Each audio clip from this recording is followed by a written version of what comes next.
Hi, everybody. It's Congressman Jamie Raskin calling out to all my friends and neighbors in Maryland's beautiful 8th District and our friends across Maryland and across the country who are tuning in for my favorite time of the week, Local Hero. Uh, we are sort of merging Local Hero today with our focus on the onslaught against democratic institutions and federal programs. Our Local Hero is a wonderful activist and Maryland 8th District resident in Tacoma Park who has spent her career promoting human rights, democracy, economic development, public health, and gender equality, which means everything she believes in is on the line right now. She is the senior leader of a small woman-owned business that supports the implementation of foreign assistance programs globally. And she has been furloughed or adversely affected in her business, drained of resources as a direct result of the suspension of USAID funding. She was one of the organizers of the Rally to Restore Foreign Aid held on Capitol Hill on February 5th. And she has also been working with others affected by the foreign aid funding freeze and other attacks on the federal workers. Please welcome our local hero, MaryBeth Hastings. Hello, MaryBeth. Hello, thank you so much. And thank you for all the work that you've done on foreign aid development, promoting women's rights and the rights of girls around the world. Why don't we start with that? What will the impact be of pulling the plug on U.S. foreign aid, specifically on women and girls around the world? Yeah, thank you so much. It will be devastating. I think people don't realize the impact of U.S. foreign assistance because they don't see it on a daily basis. But just imagining what this means to, for example, a girl who is not able to go to school, if education programs are cut, if she is not immunized, if she is not able to thrive because of malnutrition. Um, all of these things contribute to whether she can thrive or not as a member of society. It affects whether she's going to be married off as an economic as a form of economic survival for her family. It affects whether she will have to bear children, too many for her body to bear, and whether she will survive childbirth. So ultimately, it's about the survival. It's about survival of so many individual girls and women, but it's also about the thriving of entire societies. We know we have evidence that shows that when women and girls thrive, societies thrive. When they are able to be productive members of society, when they're able to work their farms, women are most of the landowners, the land farmers, not owners, but they farm the land all over the world. And without that production, the impact is just huge in terms of what the follow-on effects are. And the single most effective anti-poverty strategy ever developed is to give women control over their own fertility and to empower them in their economic and their social lives. What are Absolutely. some of the particular public health and development and democracy programs that you you see that you're most worried about being terminated because of Yeah. this shutdown of foreign aid? Yeah, yeah. I think that's an excellent point is what they see as what they have ridiculed as being wasteful includes contraception and includes something that every American couple that I know has relied upon at some point in their lives. I don't think that people see that as wasteful or frivolous. And of course, the evidence bears that out that being able to decide how many children you have, how to space them in your life, That is just it's a fundamental right, and I think it's very clear from Project 2025 and also the signals that they have given us to date that they are coming after that. And it would be a huge mistake for everything that they say that they stand for in terms of women's health. Yeah. Um, One of the things I think that stunned Elon Musk and the Trump administration was that the assault on foreign aid caused a huge backlash in rural America among farmers. Mhm. And can you explain that connection to people, why the farmers are so upset about what's taking place? Yeah, I mean the market for US food and this is true of all of US foreign assistance, whatever can be purchased in the United States with US foreign aid must be purchased in the United States. And that's true of food aid. So for farmers in Kansas, for farmers in Nebraska, they're producing food that is not that cannot be sold in US markets because there's just not enough demand for it. And so a large portion of their economic income is is foreign aid. And so that's kind of been the first rumbling of maybe some solidarity across party lines is that some of these farmers have been saying, "Hey, wait a minute, we need to be able to sell our products," and USAID has been our biggest customer. Um, the entire U.S. Foreign aid budget that comes through aid is $40 billion, which is less than 5% of the $900 billion that just goes directly into defense in the Pentagon without getting into other national security operations. So it's really a tiny fraction of the overall federal budget. And yet it's been the kind of the bullseye focus of the Musk people from the very beginning. Some have suggested that's about contracts that Musk himself has gotten through aid that have been investigated by aid and the inspector general there. But in any event, it does seem to be part of a general attack on the idea of foreign aid.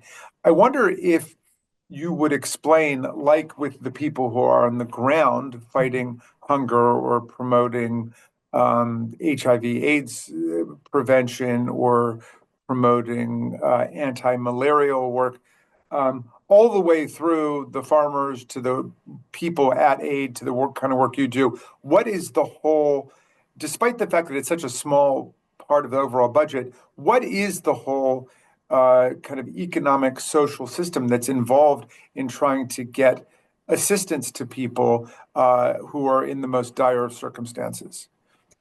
Yeah, it's a great question, and there have been criticisms that too much of foreign aid actually stays in the U.S. and by supporting experts and et cetera. But it is just a matter of our interdependence, and so folks like me. We analyze, we advise, we use our expertise in order to support all of those programs. So the work I do is to make sure that, as required by a law that President Trump himself signed, gender equality is a focus of our foreign assistance.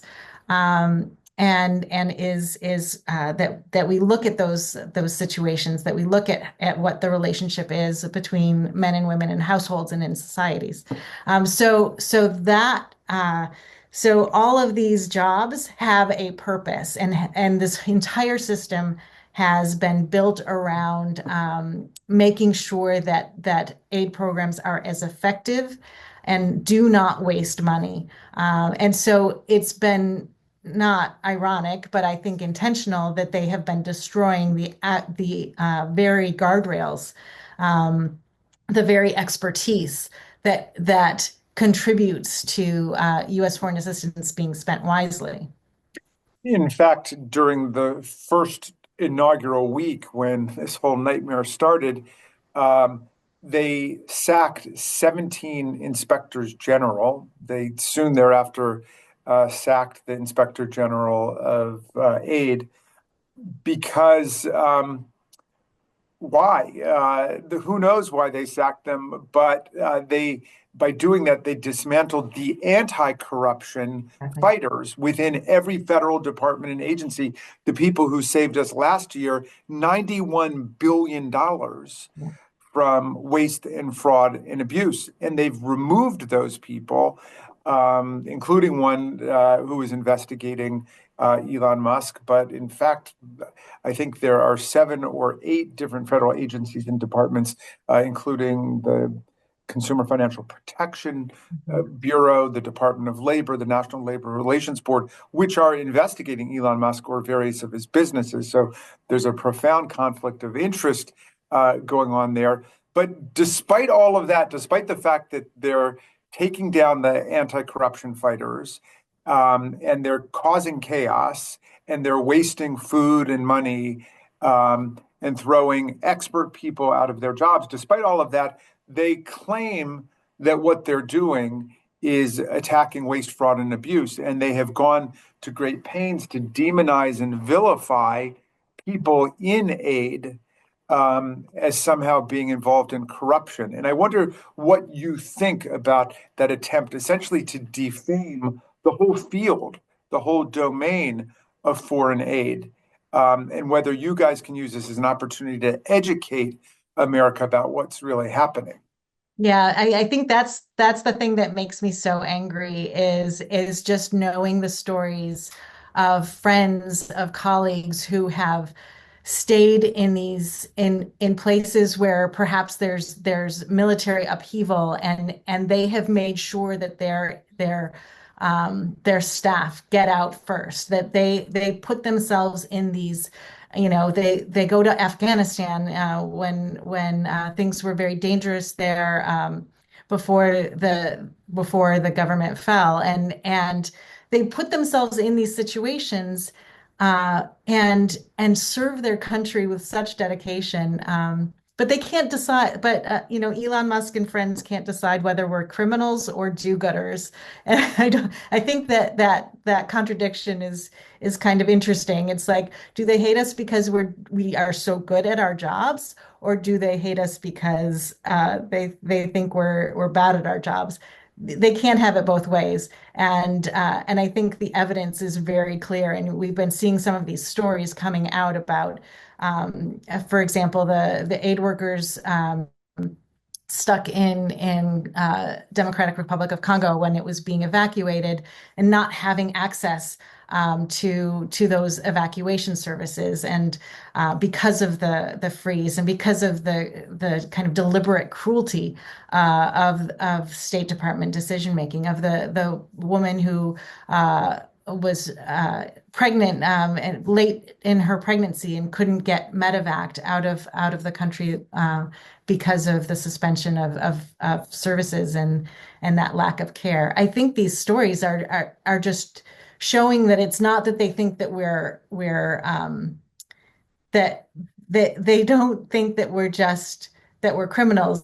It's that they know that we are not, that we are actually preserving the very tax dollars that they say that we're wasting. And I think Well, that it's deliberate. It's like every accusation is a confession. What they intend to do with foreign aid dollars in the future is use it for their own benefit. well, and just like they're trying to destroy solidarity at home in America by attacking Medicaid and Medicare and Meals on Wheels and Head Start. They're attacking the whole idea of transnational solidarity among people and the idea that President Kennedy began with when aid was started, which is that we want to be invested in the positive construction of human rights and development so Mhm. that we're not constantly embroiled in war. Right. And yet that is the idea they're attacking. And you got, the people who are involved in aid, both as workers or consultants in the process, are just the face of that process. And so he's got to attack you for that. Um, well, look, we want to thank you, Mary Beth, for standing up for aid and for aid workers and for aid projects and for the farmers whose American food goes to help so many of these anti-hunger projects. Um, and we want to thank you for standing up for the principle of solidarity, as well as doing the work that Congress has asked aid to do. So for this week, you're a local hero. Thank you for organizing and standing strong and standing tough with people in aid and people who need our assistance all over the world. Well, it's my pleasure. And I'm just glad to have that chance to talk about this. Everybody can make a difference.